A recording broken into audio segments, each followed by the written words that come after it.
So welcome to today's lecture. Today we will be talking about Markov chains. Today we'll be starting the discussion on Markov chains, which is sort of a new chapter or a new unit in the course. We will mostly be discussing the basics and some intuition about the Markov chains. Many of the things that are common sense when we consider Markov chains. So we'll be discussing mostly about the informal and the intuitive and the common sense concepts.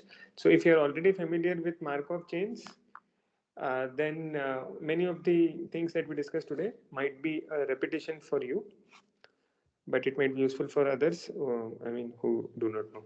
Okay. So coming to Markov chains, so Markov chains are basically a stochastic process.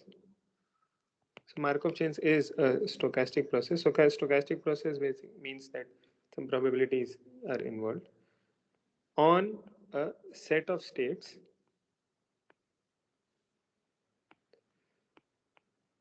and a transition function.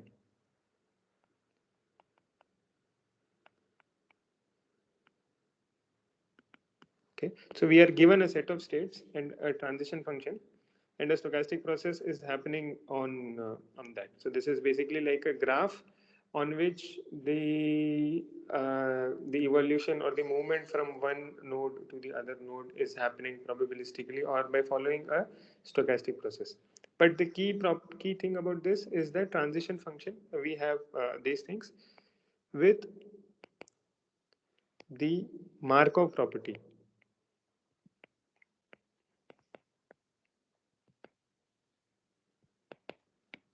Okay, so what the Markov property means is that the next state in the evolution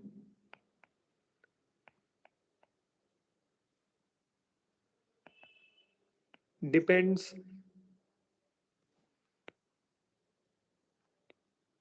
only on the current state. Okay. Other way of saying this is that the history of the evolution, it does not tell us anything useful. That is another way of putting it, that the next state depends only on the current state. So if we want to write it more precisely, then let's say if X is our state space, then for all xi comma y in the state space, and for all t greater than or equal to 1, the sequence x0, x1, x2 is a Markov chain if the probability that x t plus 1 is equal to y, given that the state at t is xt and all the historical information is equal to the probability that the next state is y, given just the information about the current state. Okay, so this property is the Markov property. So earlier we said that in common language terms, we said that the next state in the evolution depends only on the current state. Here we have made the dependence more explicit. Okay, so given that the current state is small xt, then the probability that the next state is y is independent of all the historical information. So all this historical information is sort of useless from this perspective. Another way of saying the same thing is that the current state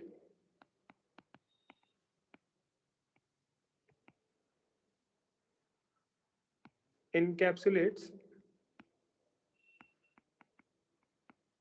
all the information that we need to tell about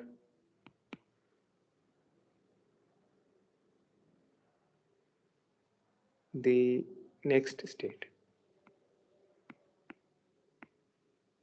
Okay, so there is a subtle difference between the statement that we wrote here, that the next state depends only on the current state, and this particular statement that the current state encapsulates all the information. That the difference is of the perspective, in the sense that here we are taking more of a modeling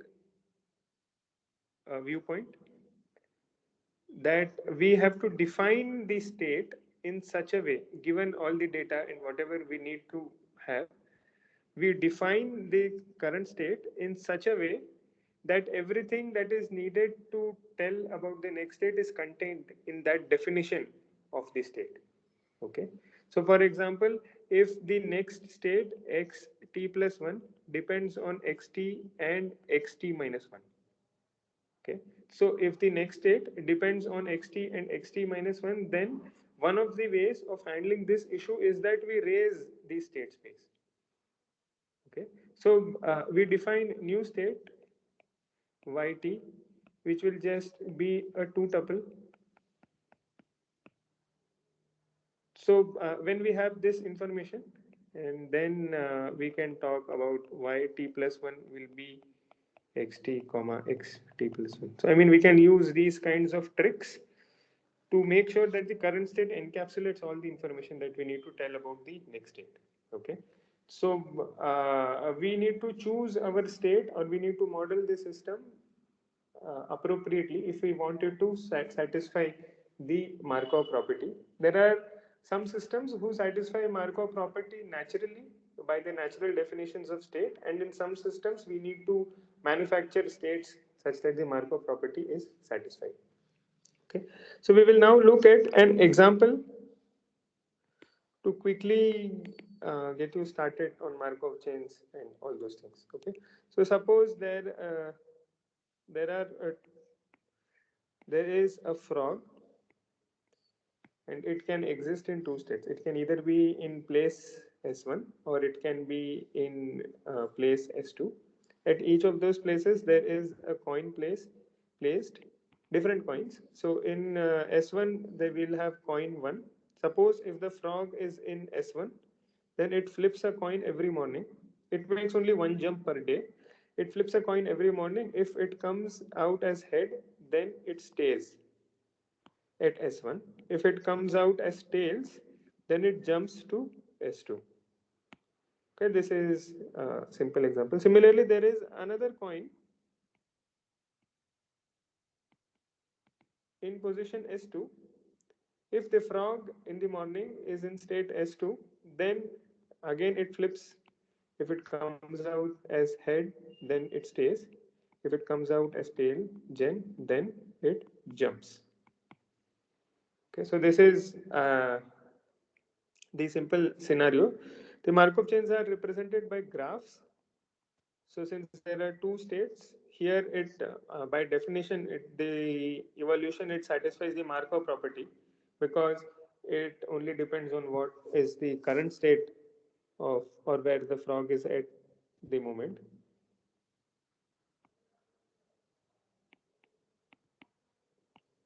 So if the frog is at S1, then it will flip a coin. If the coin comes as heads, then with probability 1 minus p, where p is the probability of a tail, then similarly we will have q and we will have 1 minus q.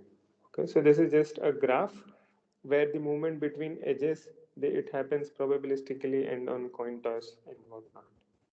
So once we have defined this graph, we are often interested in what is the probability that the frog will be in position 1 at time t plus 1. So we are interested in answering these kinds of questions. Because the system satisfies a Markov property, we can recursively write it in terms of conditional probabilities. So there are only two possibilities, that at time t, either the frog is in state 1, or at time t, the frog is in state 2. Okay, so we can write it in this way.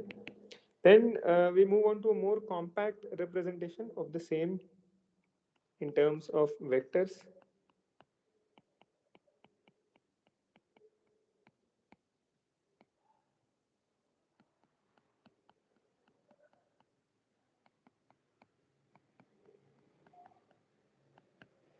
Probability that xt plus 1 is 1 given that the current state is 2. Okay, so this is what we get. So let us call this as the first equation. Then similarly, we can also write the expression for what is the probability that the next state, that at time t plus 1 the frog will be in S2.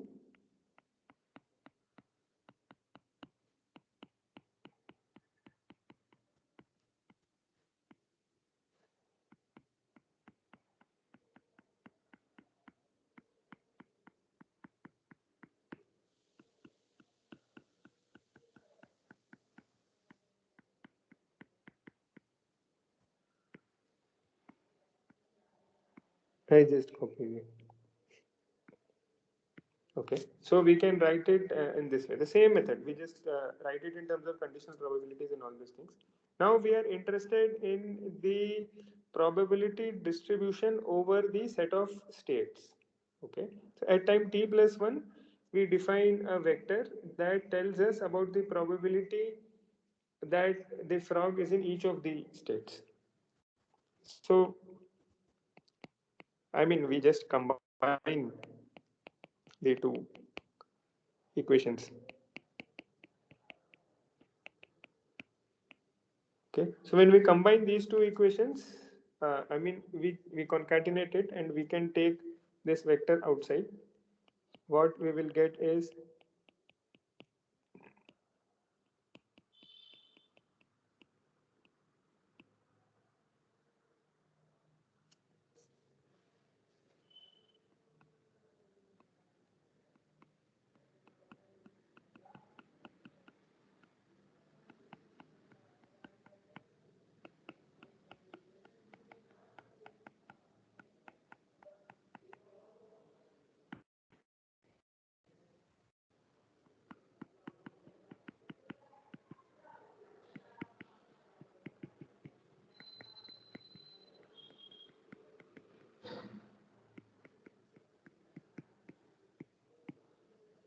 okay. So this gives us a nice matrix representation that we have the entries P11, P12, P21, and P22.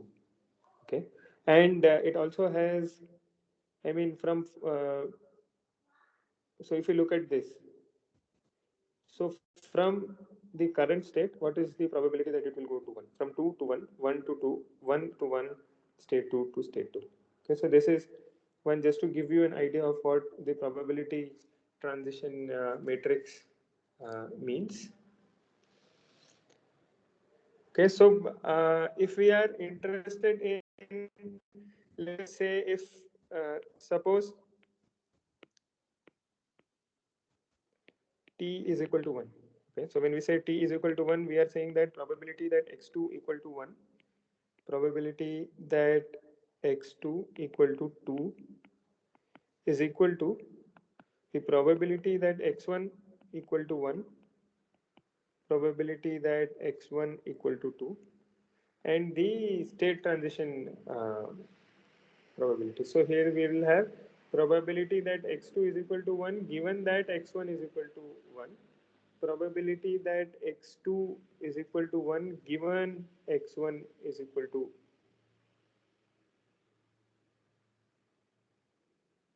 2. Probability that x2 equal to 2, probability that x2 equal to 2 given x1 is equal to 2 given x1 is equal to 1. Okay, so we will have x1 is equal to 2 here, x1 is equal to 2 here. Okay, so everything works out. Now we can write this matrix, this vector again in the recursive form. So what we will get is that probability that x0 is equal to 1, probability that x0 is equal to 2 multiplied by probability that x1 equal to 1 given x0 is equal to 1, probability that x1 is equal to 1 given x0 is equal to 2, probability x1 is equal to 2. Okay, I'll just quickly write this out. X0 is equal to 1,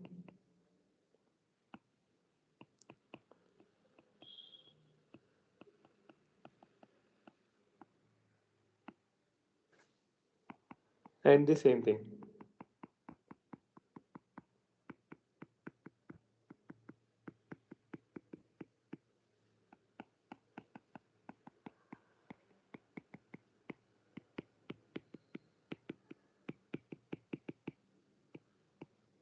Okay. Now, if the evolution does not vary with time, sometimes it might happen, sometimes it might not happen based on the situation and based on the application. It is possible that the transition probability matrix is stationary. Okay, stationary had different meanings, but let's say stationary with respect to time. So if the transition probability matrix is stationary with time,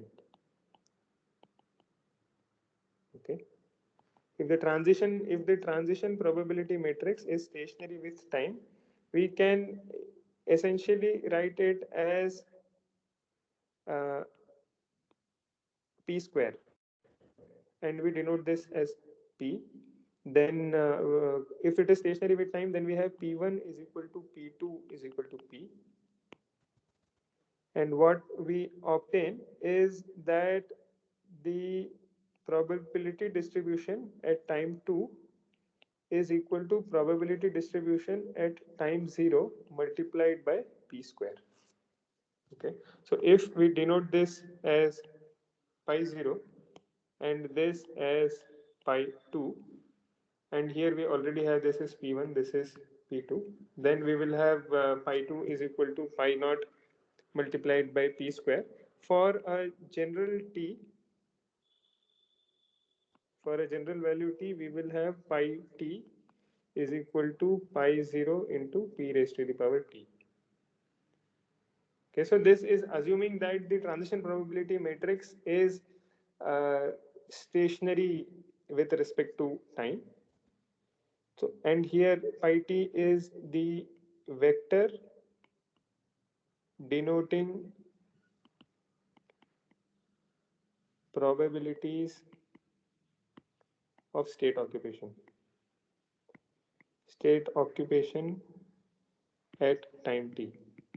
Okay, so this is just the probability. So this is all there is to Markov chains in terms of concepts. I mean, I should not say this is all that there is to Markov chains. There is a lot more, but the essential idea of Markov chains is the same thing, that we have a graph where the transitions happen probabilistically, like in the normal graph we have adjacency matrix and all those things. Similarly, the parallel to that we have here is the transition probability matrix.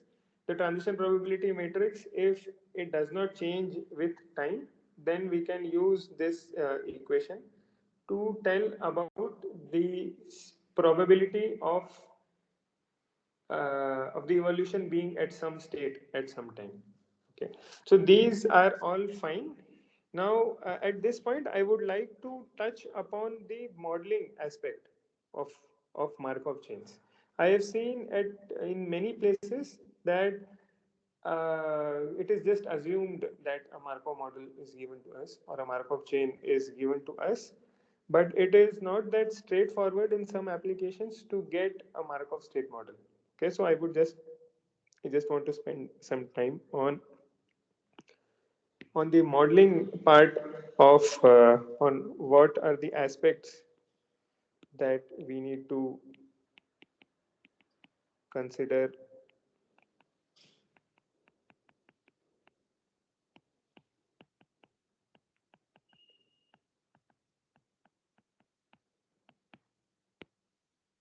Okay, so suppose that we are given with a sequence of data points.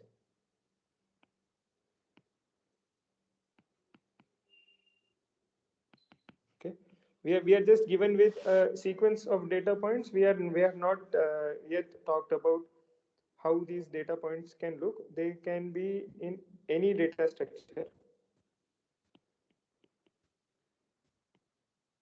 Okay, they can be scalars. These data points. They can be vectors. They can be graphs, matrices. Graphs and matrices, maybe they can be stored in the same data structure. But anyway, okay. So we are just given a sequence of data points. We'll come to this point later. How does having the data structure and the object which we want to model, how does it make a difference? But for without loss of, I mean, for our purposes, we can maybe assume that it can either be scalar, vectors, or matrices, or anything. Okay. So at this point, this is the information, and we are wondering whether we should be using a Markov state model or a Markov chain to model these set of data points. So the first question that I would like you to think about, spend some time on it, is that when would you use a Markov state model? Okay, and why? Okay, so you can just pause the video and think about it for some time. Now, one thing is that we are not yet discussing the Markov property. Of course, the Markov model, by definition, it should be able to satisfy, it should satisfy the Markov property and all those things. But even let us keep the Markov property aside for a moment. Why would we want to model an evolution or any process by a Markov state model? Okay, the first reason is that when it is naturally Markov, because then it is obvious, then we don't need to think about anything. If it is naturally Markov, then we can just go ahead and model it as such. But if it is not naturally Markov, or we don't know whether it is Markov or not, and we will keep the Markov question aside for a moment. But generally, since this is an abstraction-based models where we have lumped several, since this is a discrete state model, there is some amount of abstraction happening. So we go for such a model when we are interested in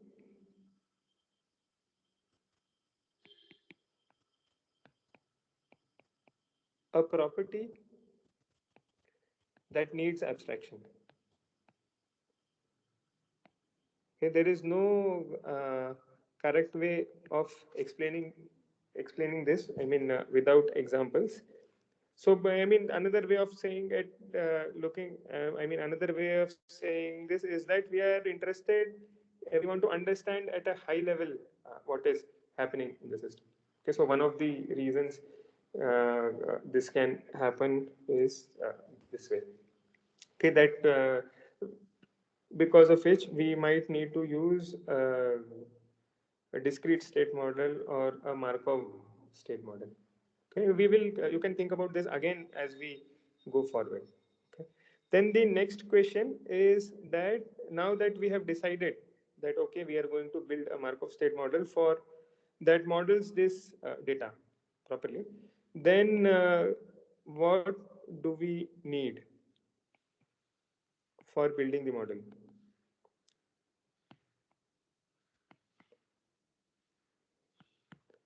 Okay, so the first thing definitely that we need is defining the states. What would be the state and what would not be the state? And the second thing is that we need the transition probability matrix. Okay, we are not yet talking about the Markov property. We will come to it later. But these are the first things that we need to keep in mind, that we need the states and we need the transition probability matrix. We will discuss each of these points now separately. The next question is that what are the considerations to keep in mind?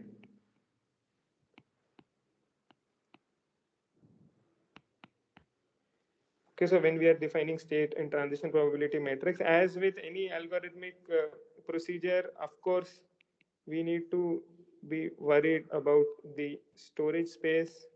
Then we need to worry about the computational complexity. I mean, this is basically determined by what are we going to do with the Markov state model. And then the third objective that we need is that we want to fulfill the objective that we identified. Fulfillment of the objective in one. So in the first question, we have decided on an objective that why we want to build the Markov model and what is the purpose of that model. So these are the considerations that we need to keep in mind when we are defining states and the transition probability matrix. Remember that the storage space will be uh, for the matrix will be size squared of the state space. So there is often a trade-off. I mean, these are well established. You will be familiar with these things. There is a trade-off between these things. So with these considerations in mind, next question that we have is that how do we define states? Okay, so this is the most important question that we have to address. Okay, if we consider an example of, suppose we have stock prices. Okay, and so when we have stock prices, we have to first decide what is our objective. So if we are given a current stock price, we are interested in what will be the stock price tomorrow. Okay, so this is what we want to predict, and we are going to use a Markov model for that prediction. Okay, there are some assumptions which will go with this at Markovian, but anyway. So when we are taking this line of thought, suppose we have stock prices, the first thing that we want to ask ourselves when we are defining state is that, suppose does variation in stock price by 1 rupee make a difference to us?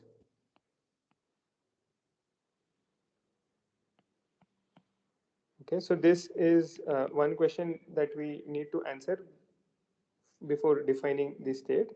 Now, it depends on how many stocks we own. Okay, so if we own, let's say, millions of stocks, then even a variation of 1 paisa will make a difference to us. However, if we are owning, let's say, only 10 stocks, then 1 rupee is not going to make that much of a difference to us. So based on this decision, we will define our state. So when we are taking stock prices, our data points, they just become scalars. So we don't have to worry about these things. So one of the possible definitions, there are many definitions, is that we define the states in the following way.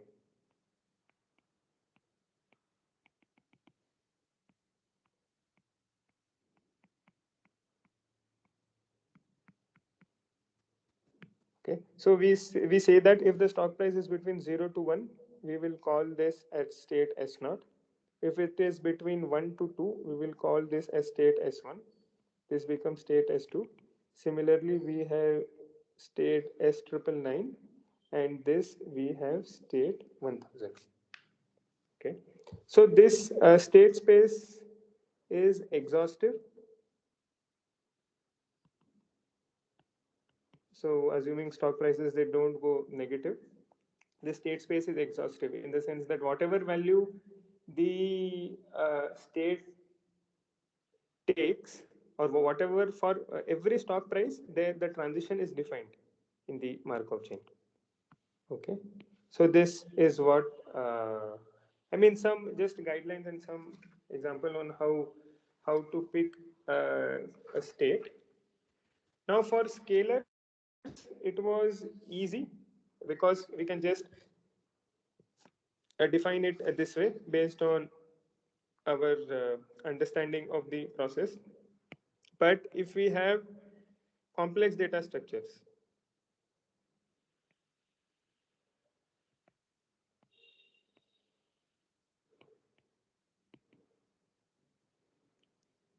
okay, so for complex data structure, we need to carefully pick a distance matrix.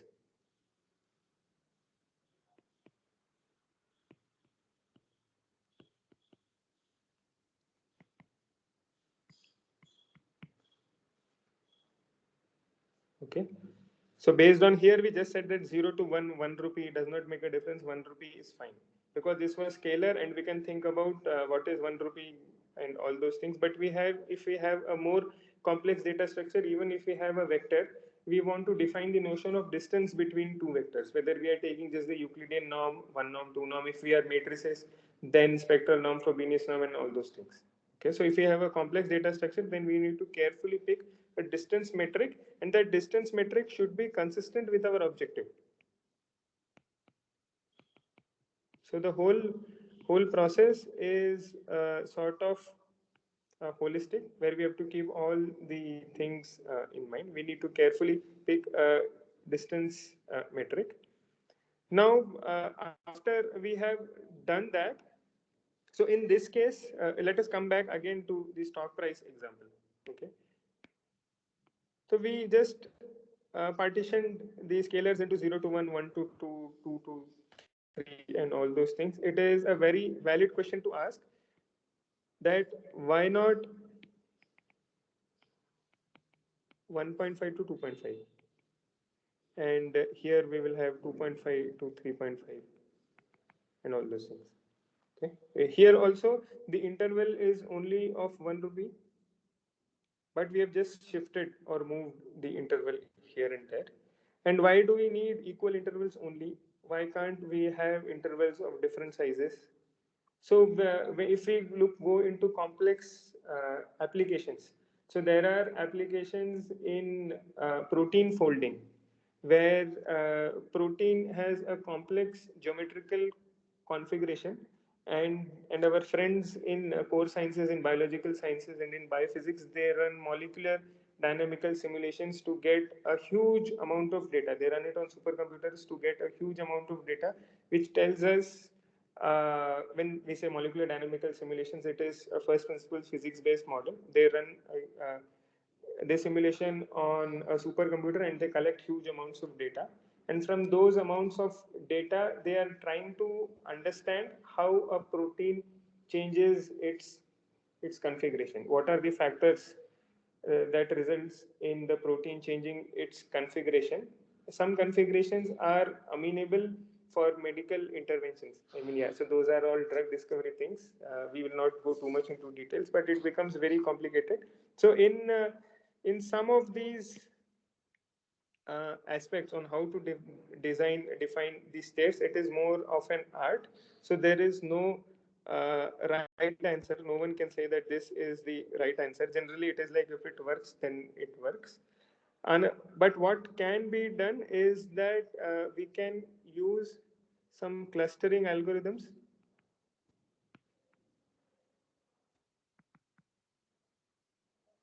Okay, so we have data points dispersed in the space. We use some clustering algorithms to cluster the data with some using some distance metric, and the clusters, they define our states. So we are not using any rudimentary method like we did for stock prices. We just use clustering and all those things. Okay. Now, once we have done all these things, while doing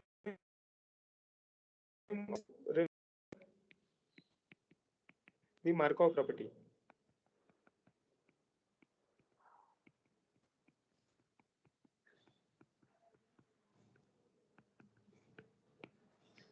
Okay. So after we have defined the states, we have to see if it satisfies a Markov property or not. If it is satisfying the Markov property, and that is a different question on how we will test if it satisfies the Markov property or not. But if it satisfies the Markov property, then all is good. If it does not satisfy the Markov property, then we might want to look at combining many of those states, as we discussed earlier, to ensure that the Markov property is satisfied. Okay, so much of this is down to domain knowledge on the application that we are working with. That does it satisfy Markov property? How to combine the states? Whether the combined states it makes sense or not. Okay, and so these are some aspects related to these states. Next, the last thing that we need is to estimate the transition probability matrix.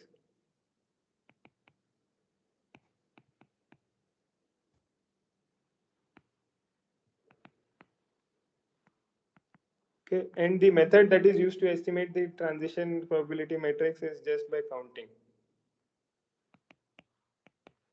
Okay, so what it means is that probability that xt is equal to I given x t minus 1 is equal to j. Uh, okay, so number of transitions from I to j divided by total visits to I, to state I. Okay, so this is for the if the process does not change with time. If it changes with time, then we will need much more data, because total visits to state I at time t, the number of transitions from I to j at time t, we will have that notion as well. But this just goes using a simple argument that percentage of times it moves from I to j. Okay, so once we have done all those things, then the question that we need to ask is that is the data regime rich enough to give a decent estimate of counting, decent estimate using counting. Okay, so we have defined states in so granular way. Suppose we have defined the states in so granular way that the number of visits to state I is 0. Okay, or let us say that the number of visits to state I is a very minuscule number. So, but when we do that, the counting argument will not work, because then the matrix will become kind of sparse, because we do not know what happens if the actual process comes to state I. Now, if such a thing happens, either we need more data, or we need to again go back and change the definition of our states and all those things. So this sort of becomes an iterative process. So when we, as I mentioned again earlier, when we look at complex applications where we have to model the system as a Markovian process or a Markov chain, these steps are not easy. In fact, most of the effort it goes into modeling the system as a Markov chain, and after that, a lot of things can be said and the analysis can be done. These things can be done. Okay, so this is, I mean, just was a short note on the aspects that we need to keep in mind if and when we choose to model the data using Markovian technique or using Markov. Okay, so next we move on to, with this aside, we next move on to a short note on the spectral properties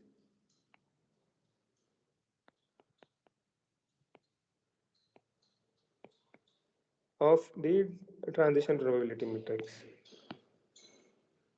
Okay, so suppose our transition probability matrix A is given by 0 0.5, 0 0.5, 0 0.25, 0 0.75.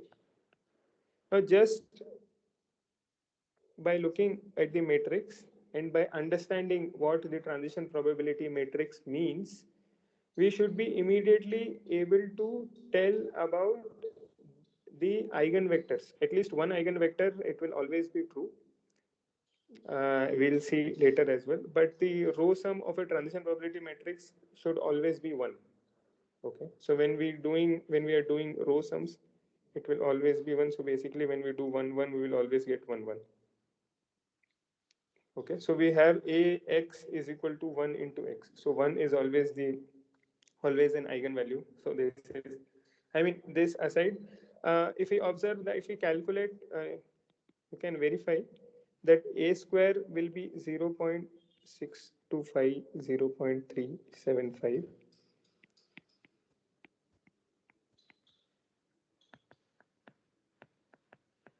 Similarly, if you calculate a raised to the power 4, you will get 0.6016, 0.3984.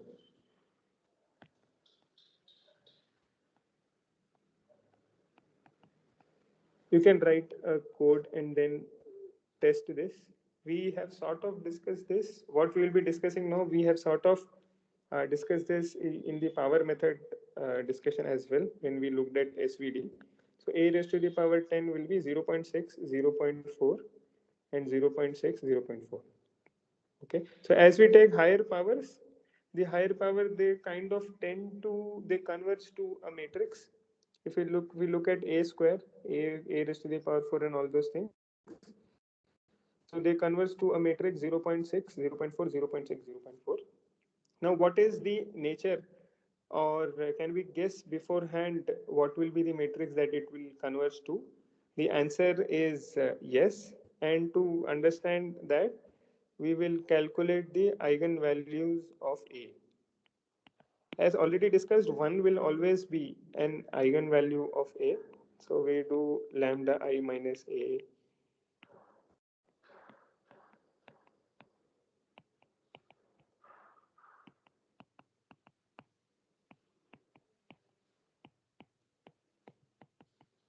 When we solve this, we will get lambda is equal to 1 and minus 0.25. Now, when we calculate the left and right eigenvectors,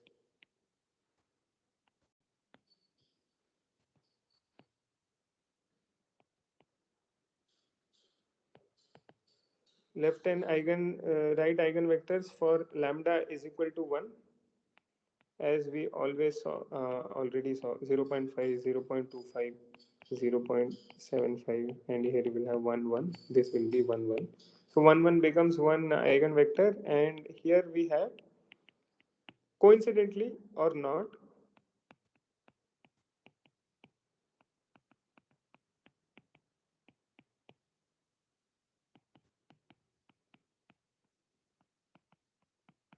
okay, coincidentally or not, the matrix here was 0.6, 0.4, and here the left eigenvector is 0.6, 0.4 as well. Okay. Next, will we do it for minus 0.25? Then what we obtain is 0.5, 0.5.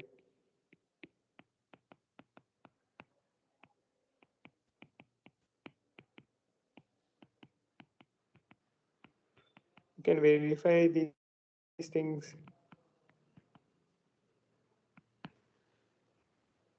And so this was the right eigenvector. The left eigenvector will be minus 1, 1.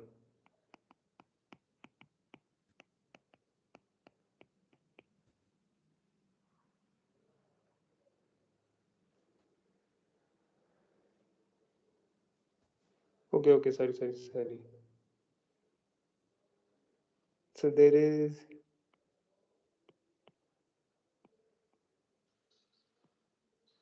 you can correct these.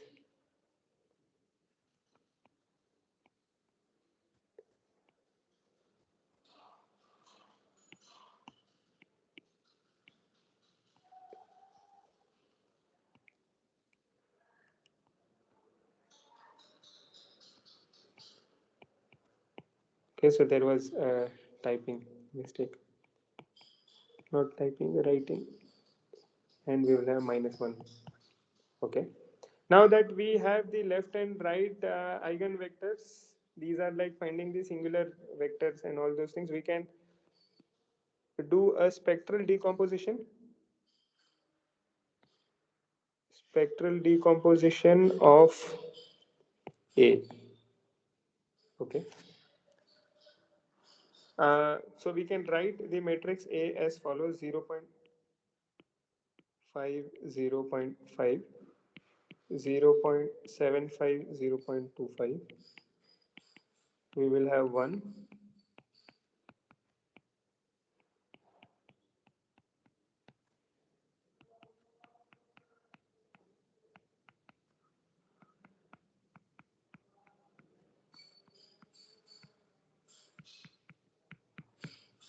Okay.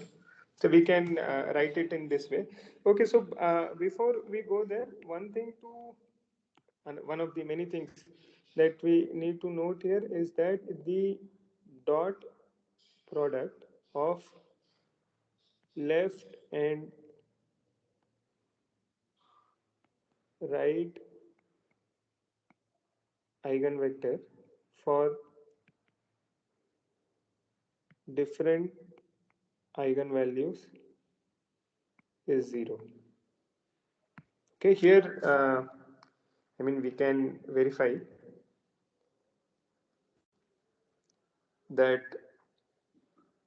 0.6, 0.4 and minus 0.4, 0.6. So the dot product will be 0. Similarly, 1, 1 and minus 1, 1, the dot product will be 0. Okay, so this is in fact true for all the matrices. I think you can verify. The proof is simple. I think Ax is equal to lambda x, and then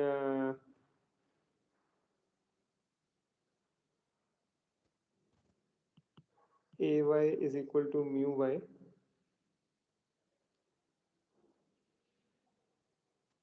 Then if you take a product and if you do things, I think we should be able to get it. I don't remember the proof right now, but this is true. You can look at the proof and try yourself.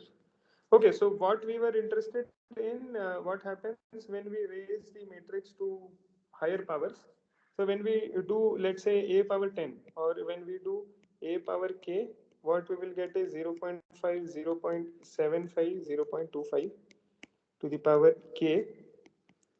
And on the right hand side, we will have 1 raised to the power k multiplied by 1, 1, 0.6, 0.4 plus minus 0.25 k multiplied by minus 0.4, 0.6 minus 1, 1. Okay, you can again verify this calculation at home. Basically, as we discussed, because of this property that the dot product of different things, they cancel out each other, so we'll get lots of zeros, and what we'll be left with is this. Now what happens is that as k tends to 0, we have that minus 0.25, minus 0.25 to the power k, it tends to 0, and the decomposition corresponding to the eigenvalue of 1, it dominates. So as k tends to infinity and k tends larger and larger, what we are left with is just 1, 1, 0.6, 0.1. Okay, so there is some reasoning behind the coincidence, if we can call it that, that the stationary, we'll not call this the stationary distribution, but yeah, well, there is some reason that why when we take higher powers of the transition probability matrix, it looks more and more like one of the eigen vectors. Okay, and we call these eigenvectors as stationary probability distribution.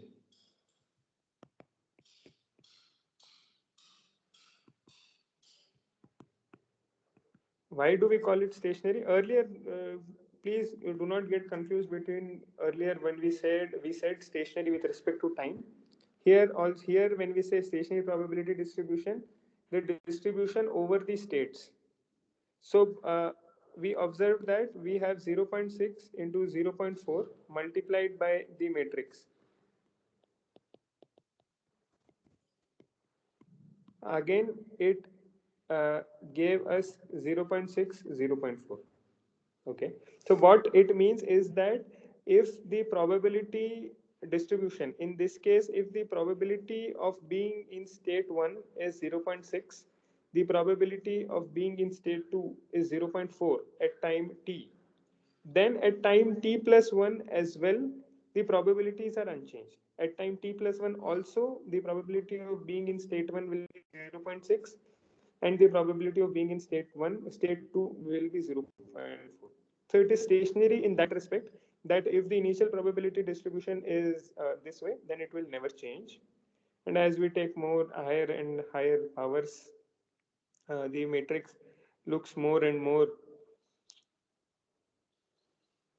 like the stationary probability distribution. All the rows, they converge to the stationary probability distribution. We'll probably discuss more about it in the next lecture. So now I just want to quickly talk about a few more informal things. Okay, so I assume most of you will be sort of familiar with graph theory and all those things. So we can just draw some parallels between what we understand from graph theory and Markov chains. So if we consider a random walk on a graph, so random walk on a directed graph is basically that we start on a vertex, then we select an edge, and we traverse on that edge, reach a new vertex, and then repeat the process. So we are just walking on the vertex. In random walk, we basically walk randomly with equal probability. And there are also parallels between random walks and Markov chains, which we'll just discuss.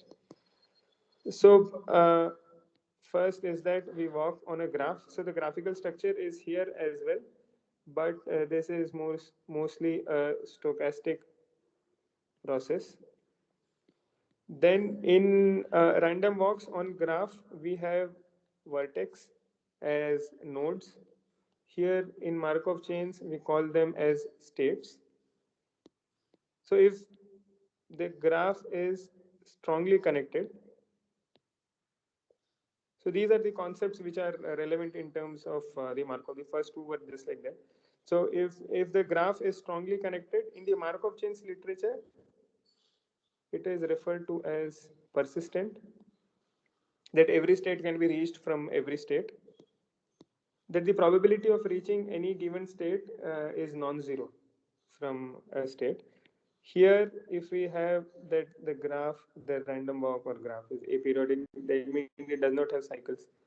So similarly, here also we will have aperiodic. So you have to look at the definition. We will discuss this in the next lecture, but it will be nice if you just look at the definition of aperiodicity here. Then the next is that if the graph is strongly connected and aperiodic. So when you say aperiodic in the graph, it means I think d cycles or something. So in the Markov chain literature, we call it ergodic. I mean, these are just for an introduction. We will talk about these things later. If we have an undirected graph, then the analogous concept in Markov chain is that of time reversibility.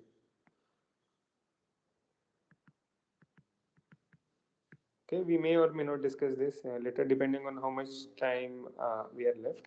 So this is one thing that I wanted to cover. Another thing that I want to do is just to give you a big picture of what is happening. Okay, suppose we have a graph structure.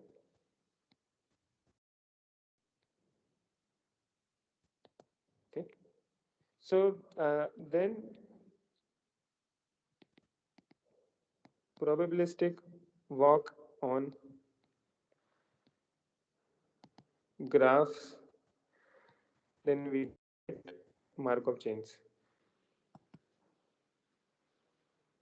Okay, now in the next step, let us suppose that the probabilities of the next state depend on an external action. Okay, so then what we have is a Markov decision process.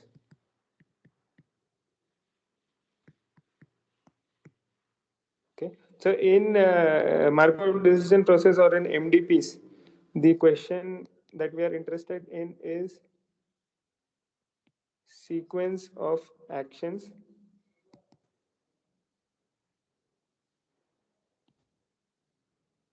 such that an optimality criteria is satisfied. Okay, so we have a graph. If we work on it probabilistically, we get the Markov chains. Now, if the probabilities they depend on the action that we are taking, then it comes out to be a Markov decision process. So at every state, we have to make decisions. And based on those decisions, the probability of going on to the next state will change. So in Markov decision process, the objective becomes on identifying the sequence of actions such that some optimality criteria is satisfied. Dynamic programming is generally used for that. And the next level of complication that we have is that we suppose we don't know the transition probability matrix. Okay, so we don't know the transition probability matrix, but we still want to find the sequence of actions. So then what we get is reinforcement learning.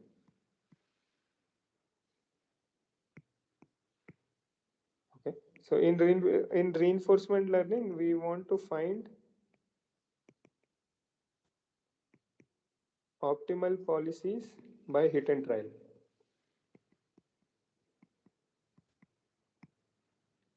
Okay, because we do not know the transition probability matrix, we'll try different things. Whatever comes out, we will just store it with us, and after a while and after a lot of hit and trials, we'll get an idea of what is good and what is bad.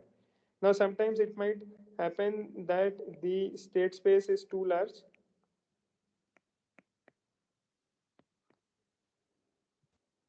The state space is too large so that we cannot store the results of hit and trial. Okay. So when this happens, one of the methods is that we use neural networks as function approximators.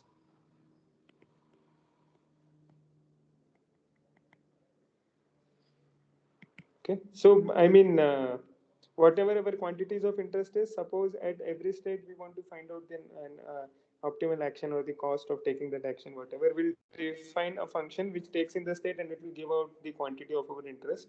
In some cases, we can do linear function approximations and all those things, but neural networks can be used as function approximators. So what I have drawn here is just a sequence of how the area has progressed over several decades. Okay, we first had graph, then we have Markov chains, Markov decision processes.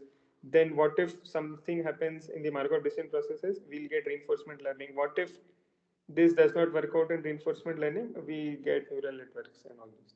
I mean, this has got nothing to do with our course, but just for general discussion. So in the next lecture, we will continue with our discussion. We will definitely start with formalizing these concepts of strongly connected ergodicity, aperiodicity, and all those things. We will also touch upon the convergence result that we just looked at using an example. So that will be all for today.